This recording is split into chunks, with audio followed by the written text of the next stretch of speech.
Hey guys. Sorry I'm already filthy today. I've been pulling the engine on this pig behind me. Hey, I'm making a smoker out of this 75 gallon air tank here. I started cutting the welds on this top plate, then I'm going to cut the legs off.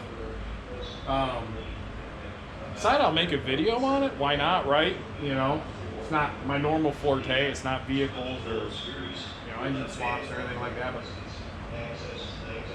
I figure some people might be interested in seeing what I'm doing with this. So pretty much I started off, I cut these 4 welds on this side of this plate. There's 4 more on the other side I'll cut off. Then I'm going to cut the legs off here. And then I'm going to get it off the truck and start setting it up to... well, I got to clean the whole thing first. It's filthy. This is a tank. It's an old air compressor tank, obviously. And it, the tag on the other side said that it was made in 1950. So I'm hoping that translates to being really thick metal, is what I'm hoping that translates to. But yeah, I thought maybe you guys might be interested in this, so I'll make a video. Might be short, might be long, I don't know. But I'll make one on it.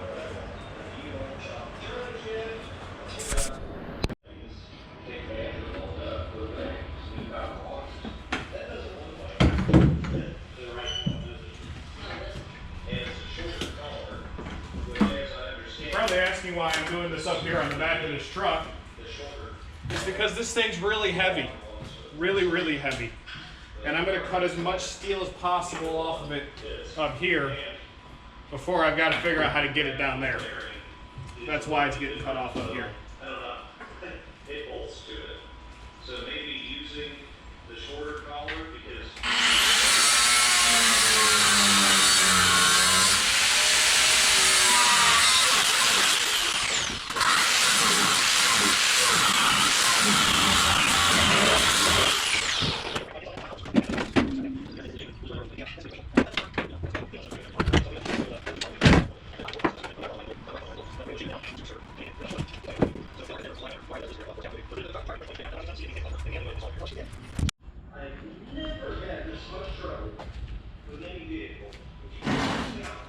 This is either going to work or fail miserably. Actually, those are in there pretty good, better than I thought.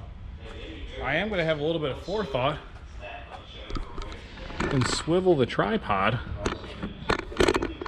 out of the way because I'd like to not smash my tripod. You can probably see what I'm going to do here.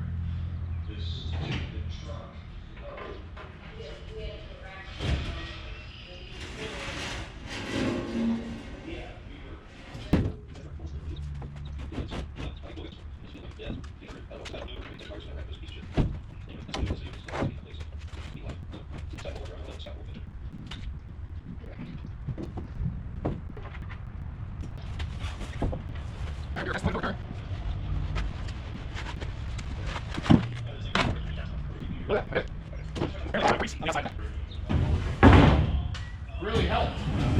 Just gonna put those up there.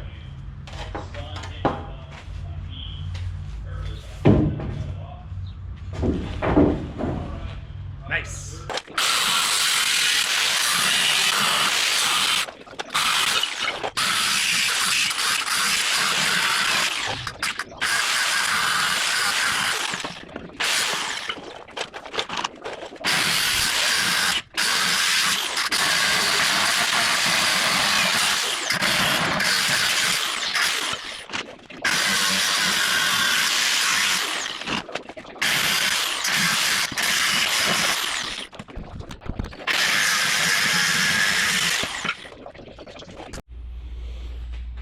All right, as you can see now, I got the legs cut off, sanded down nice and smooth.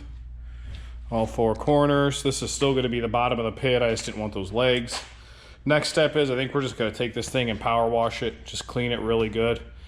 Throw some paint stripper on there, get it all nice and bare metal. And then we'll take it from there. All right, so on our smoker build, let me shut this fan off. It's hot in here today. This is going to be my smoker box on the smoker. It's a 21 gallon compressor. I don't know why it's one, but They thought that one did something, I guess. Or the competitor was a 20, so they had to be a 21. Anyways, it's Essential Pneumatics, so this is an old Harbor Freight tank. But I'm gonna strip everything off of it and get it prepped to start grinding it and cutting it to put it on the smoker box, or on the big part of the smoker. Firebox, smoker box. So let's get this thing stripped down.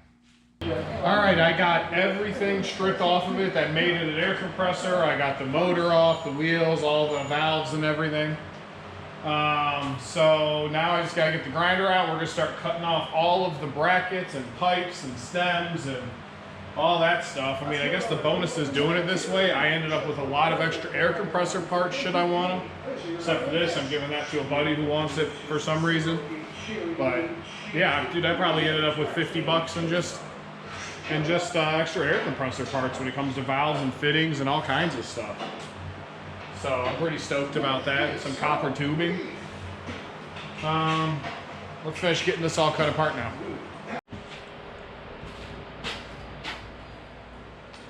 All right, so I got it all, everything cut off.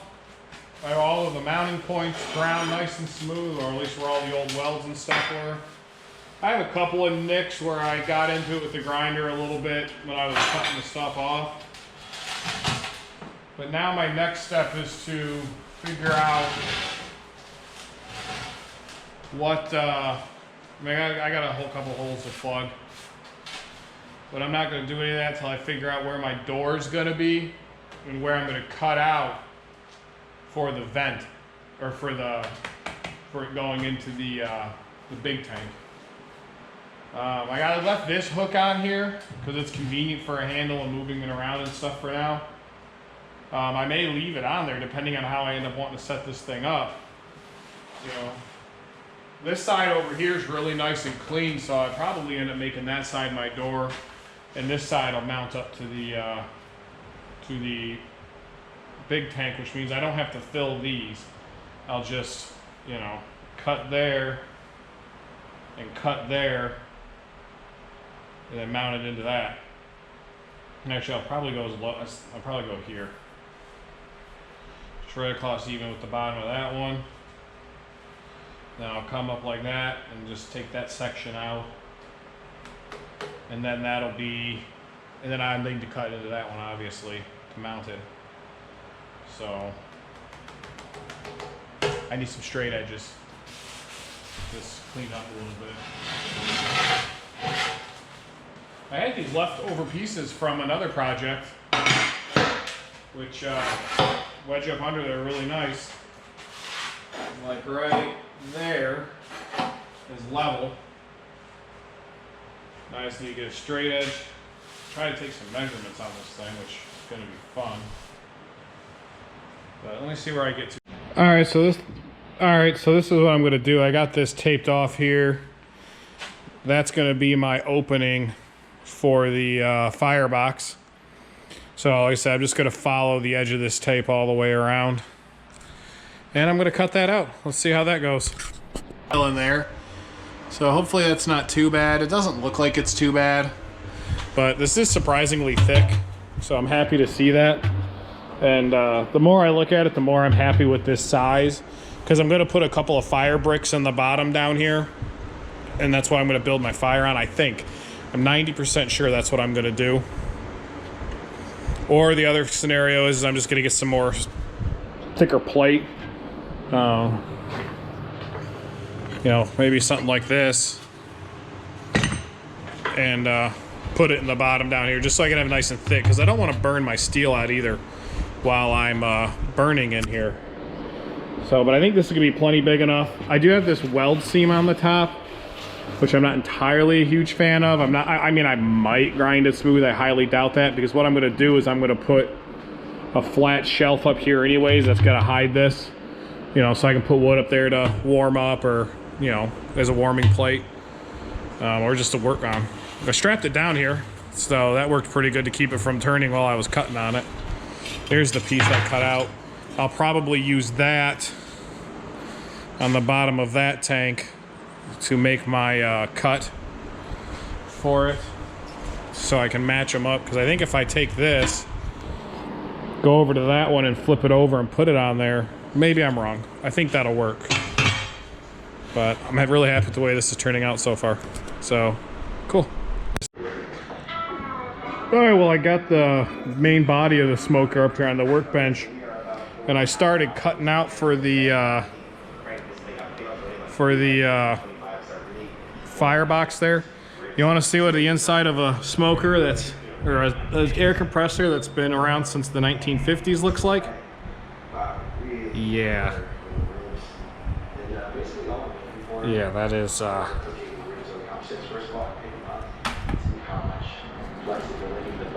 that's gonna be fun to clean out.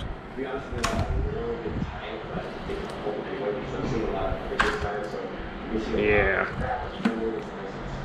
Alright guys, so we're back with the smoker build here, and this is the firebox. Obviously I've been working on it. I went and made up a hinge here and welded it to the side. So obviously the door opens and closes, and all that is just some of this round tube I got from Home Depot, and then some round bar stock I got from Home Depot. I just heated it with the torch and bent it, and it works really well. As you can see, I decided to not go with the round door or the square door. I cut the whole cap off this thing, you know, so now the whole end swings open, and I did that for access. I gotta vacuum some more crap out of here. I made the handle the same way I made the hinge, so when you grab it, it actually rotates in your hand. I kind of like that. I seen Chud's Barbecue, when he makes his pits, this is how he made his hinges. I really need to clean some of these nasty welds up. These first two welds I did here, I could not get my welder to run a decent weld. I don't know why, because the next day I came in here, turned it on, and everything else I've done since then has been great. But they stuck, that's all that matters. I'm gonna take the camera off the tripod, I'll show you the inside of this thing now. But I put my gloves on because this was still, that's not bad. So the door opens, and when I cut this compressor open, I was really happy to see that there's actually a reinforcing ring in here already. I was gonna take pretty much the same thing, but with this thicker flat stock and make the exact same thing, but there's already one in here. And there's one on the backside too. They must have did that when they built the compressor for strength, obviously. But I ended up putting this on here. It's just a little tab I welded in there and put here because there is a little bit of play in this door, just a little bit. So now when I close the door, it hits that, slides up, and aligns perfectly. And it gets a lot better seal than I thought it would. I mean, there's a little bit of a gap there. So I got to decide if I'm going to try to fill that or what I'm going to do. And then what else I noticed is having that little tab up there, I can now just kind of crack my door out to about that point, and it'll stay to kind of control fire flow, airflow into the fire. I was going to try to take this, some more flat stock, and make up a latch mechanism, and I probably still will, but for now that should actually do pretty good at controlling my fire flow, as opposed to putting grates, because I don't want to put anything on here. I don't know why. I think it looks nice smooth once I get it cleaned up and painted. So that's where we're at with this. Works real nice. So firebox is pretty much done unless I decide to do something with this latch, make a latch mechanism. So maybe, because like I said, I can only do it to there. It'd be nice if I wanted to be able to latch it out to like here. But if I really wanted some good fire flow, I mean, if I could just leave it wide open. But that actually worked way better than I intended. So that's where I'm at so far on the firebox. I actually fixed where I gouged it here. I actually fixed that right there earlier. I think I'll fix that one in a second. But yeah, just figured I'd give you guys an update where I'm at on this. Well, there it is. You can kind of see, get a vision of it now.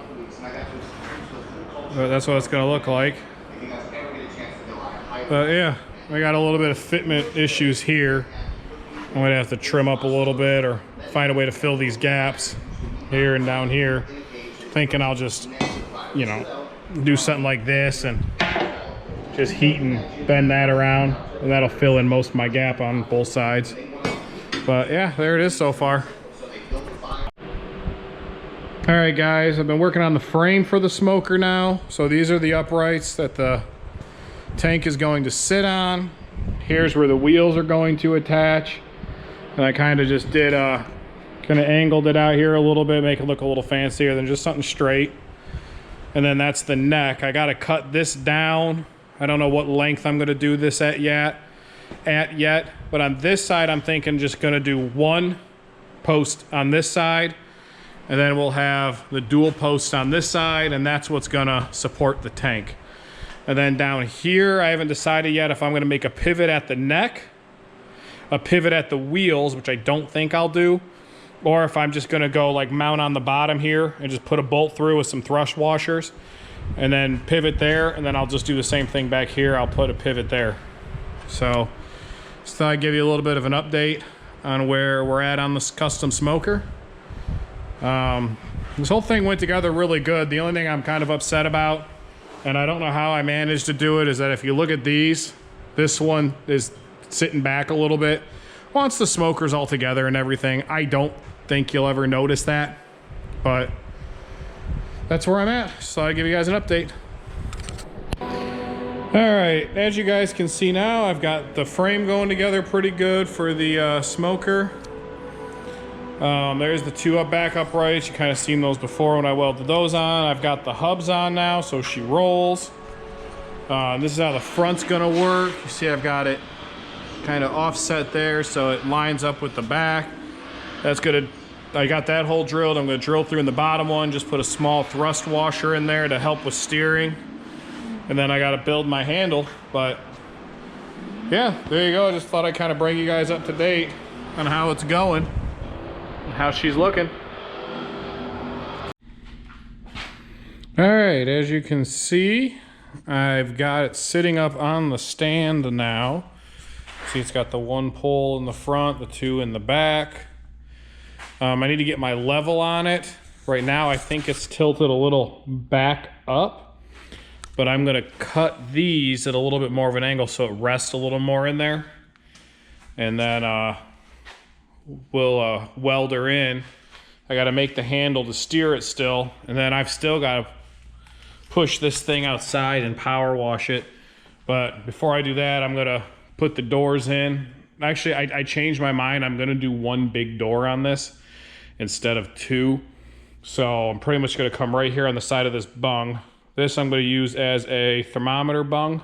It's in a good place. I'm just gonna come across here, up. Since it's here, I'll put a thermometer here. I'll put another one in the center of the door. So I'll have like an upper, a mid, and then an end over here by the stack so I can get a good temperature range on it. And then I got the hinges. I did order the hinges, but I thought I'd give you guys a little bit of an update with it sitting on the frame, finally. All right, I got my hinges on, just tacked into place. And I went ahead and I pre-cut under where my hinges are gonna be on both sides. That way, obviously, I don't have to, when I finish cutting out the door. I'm gonna leave these tacked till I make sure the door works. And then I'm going to, then I'll weld them in for good. But there's that for now. Alrighty, as you can see, I got the door cut open. Said all I did is I laid out this masking tape. I got this guy right here, which is a Lifesaver. This is the Curvomark wraparound. And you know, you can just lay it out here. It works great for doing around the curves. And then, you know, it works great as a straight edge to do your edges.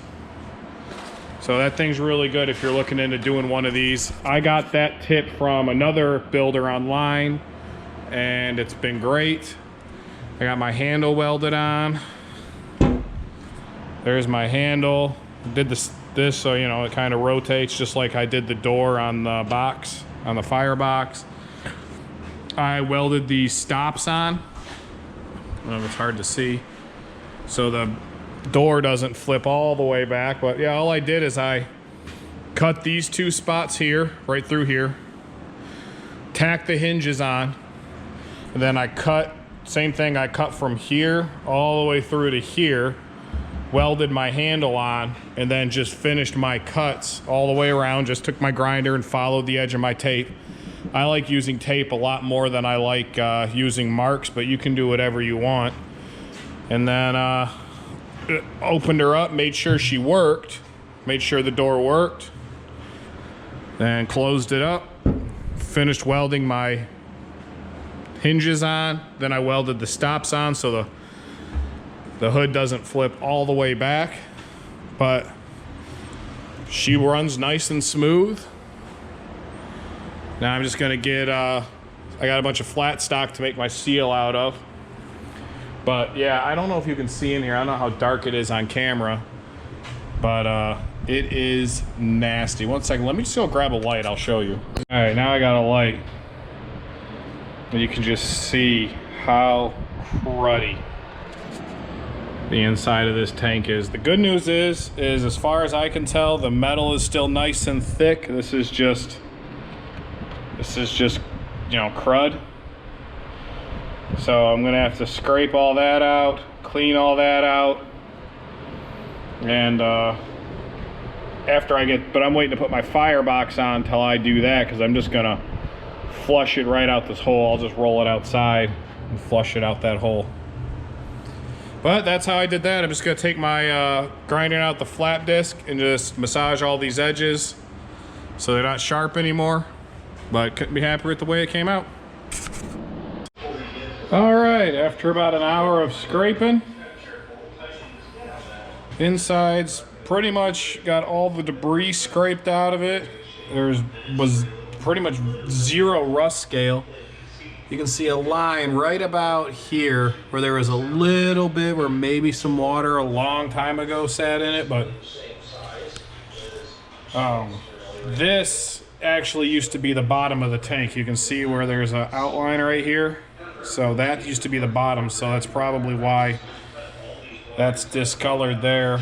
That used to be the original drain for the tank. So yeah, there's the bucket of crap I scraped out of it. So, you know, we're getting places. This is nice. All right, I got the steering. Oh man, sorry. Got the steering handle put on, got that end piece cut off, but I just did what I had to get something so I could actually push this thing and steer it around my shop. But if you see the way I got it there, I just got two pieces of metal I heated up and bent. It just moves around in there.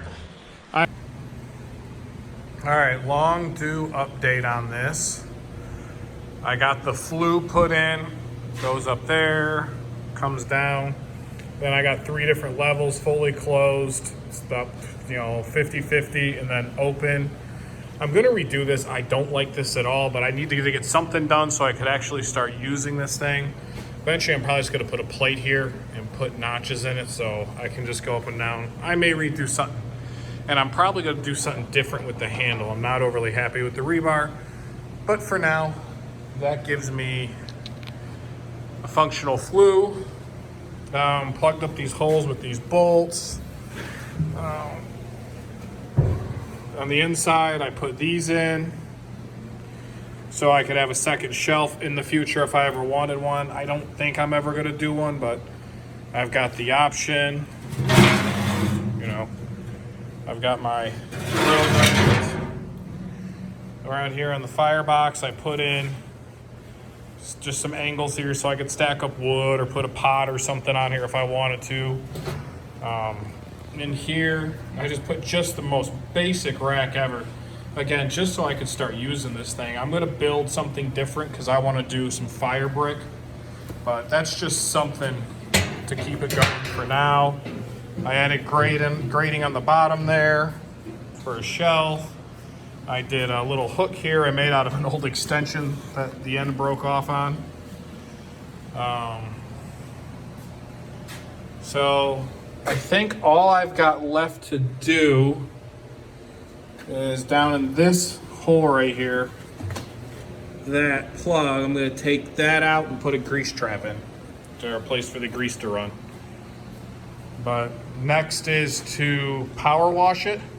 I'm going to power wash the whole thing with some degreaser. Then I'm going to do a burnout. Then I'm going to hit the whole thing with a wire wheel. Then I'm probably going to do another wash and burnout. So I think that's pretty good there. All right, let's step outside and take a look at this. There she is.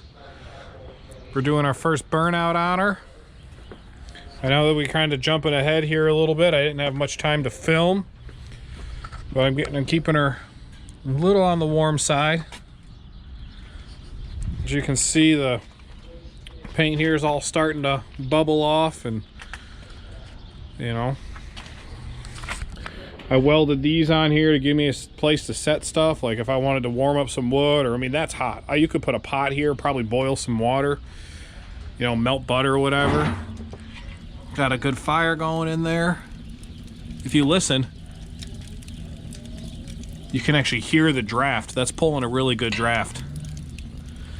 Put a little rack in here to keep the wood up off the bottom. The way I designed this door to just kind of sit on this little latch up here seems to actually be working right about there. Seems to actually be working pretty good at maintaining temperature. I got a lot bigger fire built in there than you probably would when you're smoking.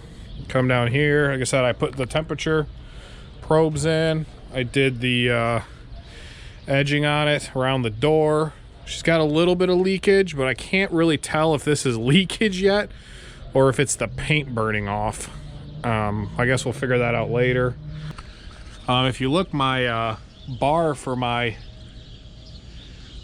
flue is actually a push rod out of a Dodge Magnum, 5.9 Magnum. I had it laying, I had a whole bunch of them laying around because I rebuilt an engine and they were junk, so I figured why not, right? Well, there we go, doing our first burnout. You can tell the smoke coming off this thing as the paint burns. Very nice. Now that I'm doing a burnout, this is working really good, but I might put another little, you know, control here for the airflow so I can really try to narrow this thing in. But anyways, the 99.9 percentile of the build is done. I mean, look at this, she's melting all the snow on the ground under her. I'll have to keep an eye on these tires, make sure they're not getting too hot, or I may have to fabricate some kind of fender. I mean, they're warm, but they're not hot yet. But I'll have to keep an eye on that. I don't have to get new tires if that gets too hot. But well, she's been out here burning for probably about 2 hours now. So this is as hot as they've got with 2 hours. I'm not going to complain too much about that.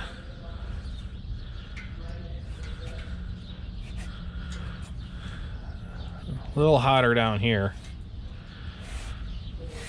but yeah, there she is.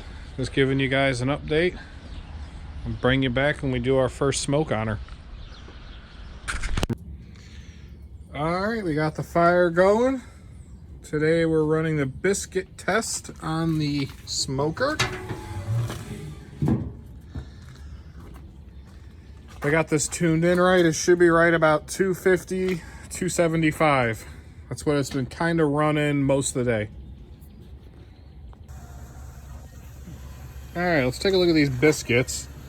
We've been hovering right at these same temperatures for about an hour. Okay, maybe an hour might have been a little too long. But let's see what this tells us.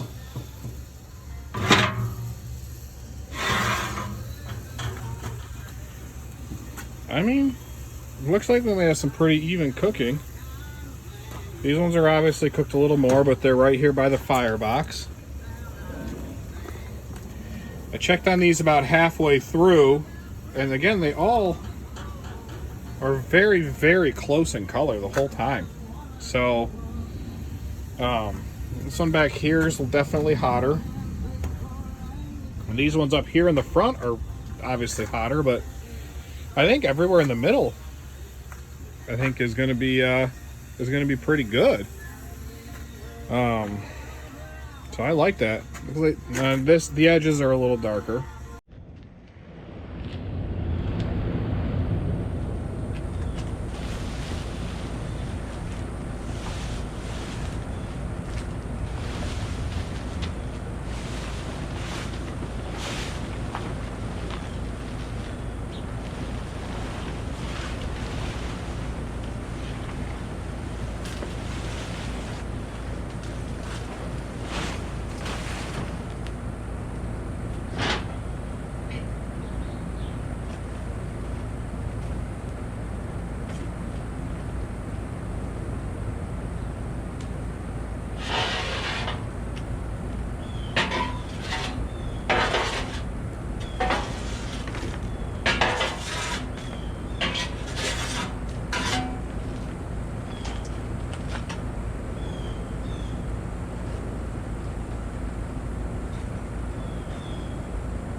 Alright, so as you can see, the smoker's out of the shop.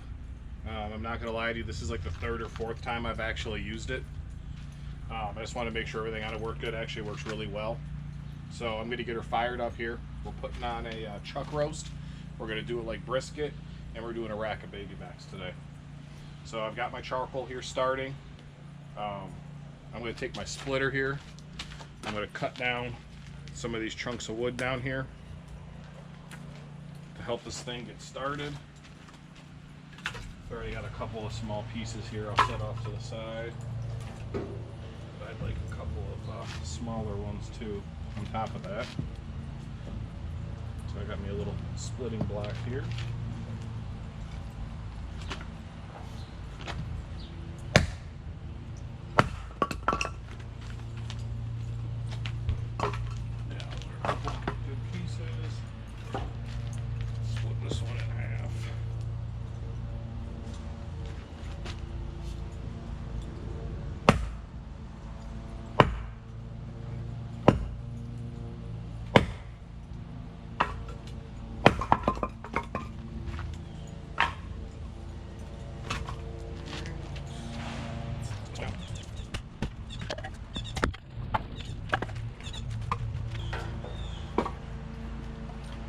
I found this smoker likes a little bit of a smaller piece Like some of these are already decent. Like this one I'm gonna have to split down, but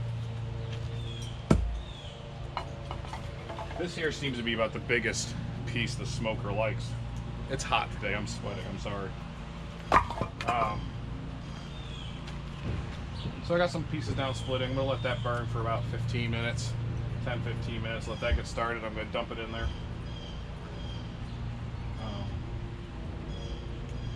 Then we'll get smoking.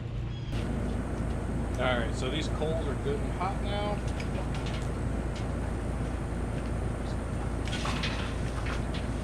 Put this in there like so.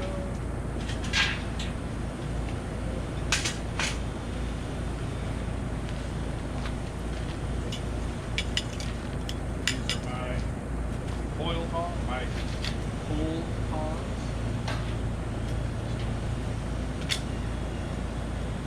Around in here a little bit to my liking. What we're going to do is let's take this piece, go right in there on top, and maybe this piece. Just kind of stack it in there. I'm going to leave this door mostly open so I get some good flow. These hot coals off here, and then I like to take the pieces that I'm going to be putting on it and just stack them up here and let that heat start to dry those out even better than they're already dried. See, we're already coming up on 150 degrees. Should have enough wood here to get through the day. We got, I'll show you.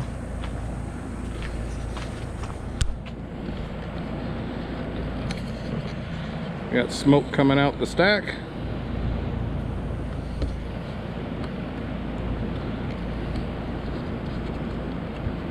So we're gonna let that come up to temp,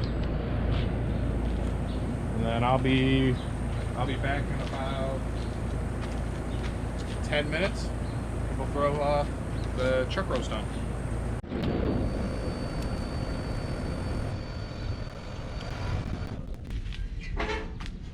Sometimes you got to give her a little help. All right.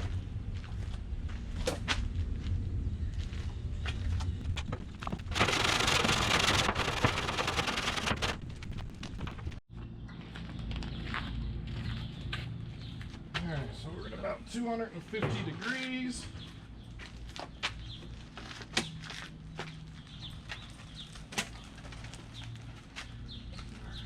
Temp probe.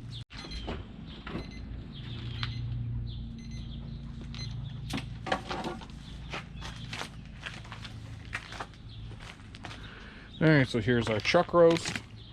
I just got it seasoned with some salt, pepper, garlic, and some seasoning salt with a mustard binder. Just gonna go ahead and take that. I grabbed the wrong tongs for this.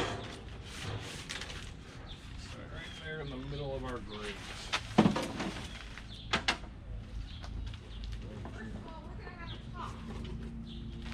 Take my temperature probe.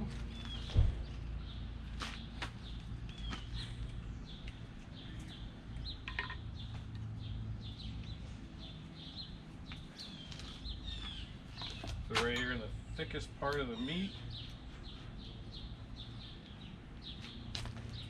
Then I just lay the other one on the grate,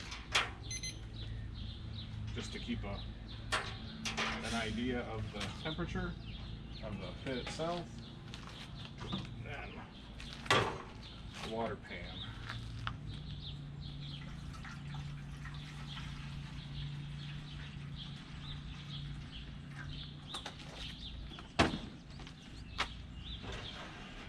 About there.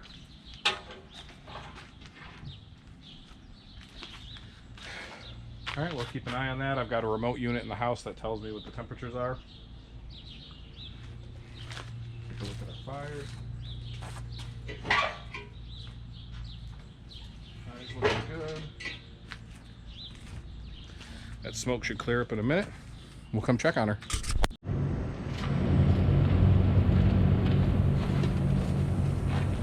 Alright, I'm back out here with my next step in the barbecue today. I've got my baby back ribs.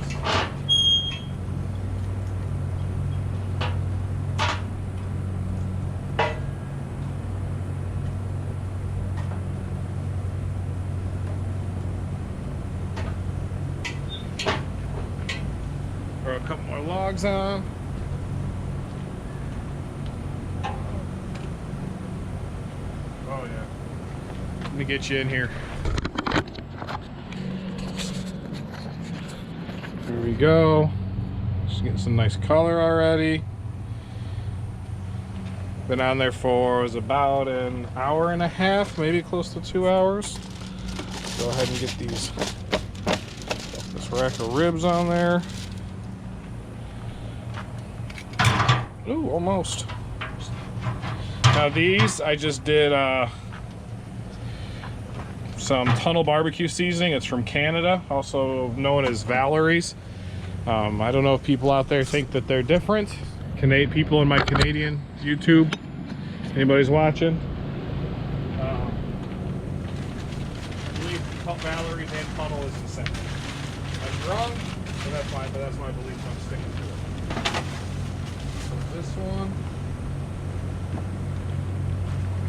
I don't have another regular monitor, so I'm just going to stick a manual probe in it. Or just a regular digital probe over here. Right in there, that looks good. Hold her in. 42 degrees, that sounds about right. Yeah, I know. I have to get the door too loud.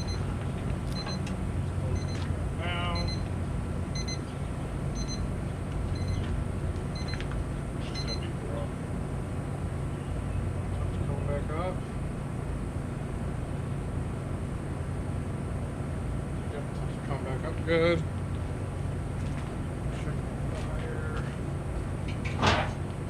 Fire's looking really good. We got nice clear bluish smoke coming out of the pipe. Now what I have here is a about a 4-to-1 ratio of apple juice, apple cider vinegar. And I'm going to start spritzing these ribs about every 30 minutes. There we go. All right, the brisket's at, not brisket, the chuck roast is at about 3 hours. We're at 154. The ribs are a little over an hour. 151. The ribs are cooking a little faster than I'd like, but they are both looking beautiful. What I am going to do is move this down a little bit, because I know this is a cooler spot. I want these ribs to cook a little slower. So I'm just going to move them down a little bit too. Come on, we're going to go more towards the middle.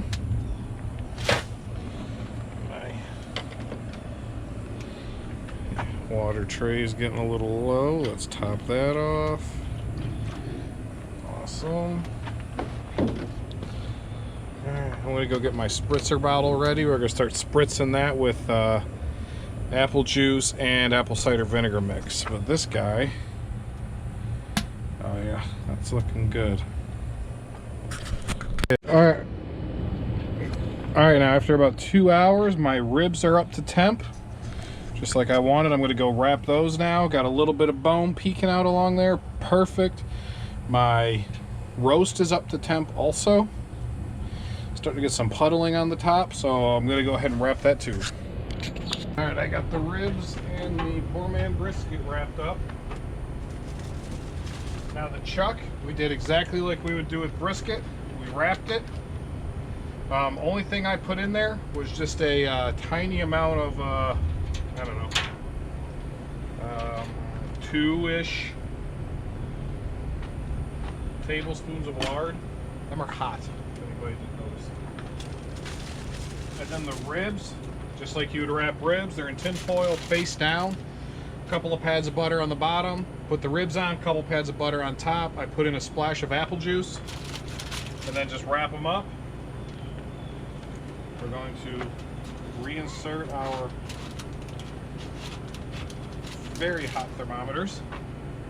And then my ribs, I always double wrap them just to prevent them from leaking their juices out.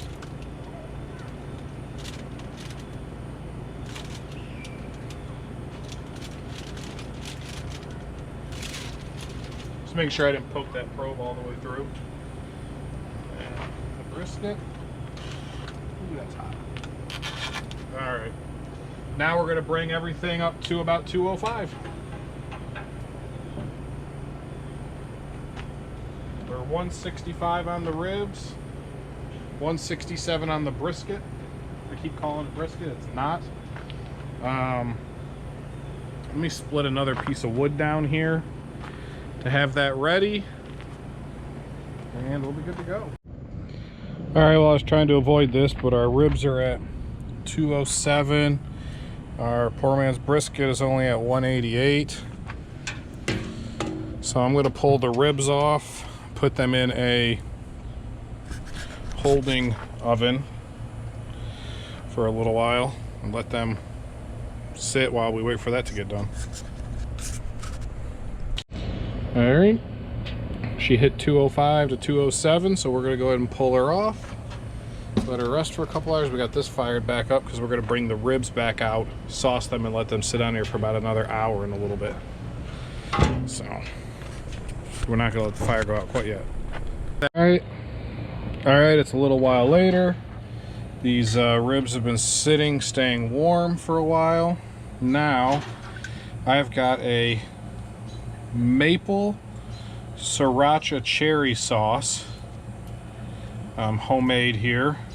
I whipped up a little bit ago. We're going to baste this in the sauce. Real good and heavy like.